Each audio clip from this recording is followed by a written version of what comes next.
The FFC says the country is battling multiple global and domestic challenges that are weighing on public finances.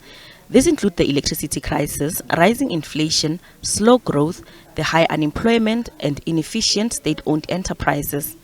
The high inflation has seen the Reserve Bank hike interest rates by 475 basis points since November of 2021, spelling bad news for indebted consumers.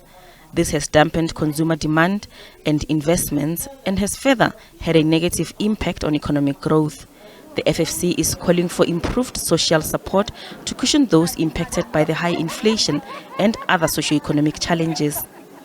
We recommend that there should be a recalculation of the COVID SRD. The Minister of Social Development and the Minister of Finance should reconsider recalculating the COVID Social Relief of Distress grant amount with a well-informed determination formula. The Commission notes the static and arbitrary amount value of 350 Rand attached to the Social Relief of Distress grant.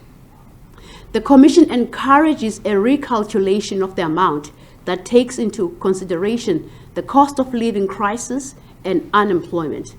Moreover, a permanent basic income support structure is needed when considerations are made about the value of the income support. The Commission calls for government to reduce contingent liabilities posed by state-owned companies.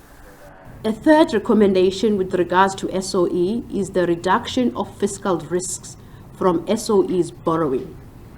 SOEs require access to financing to maintain their operations and undertake investments. Fiscal rules that necessitate SOEs to run balanced budgets render them competitive relative to other private sector companies operating in the same sector. SOEs should therefore be allowed to charge higher prices to cover financing costs. However, National Treasury should establish safeguards to prevent SOEs from becoming too leveraged and should not provide preferential access to finance and contractual terms to SOEs.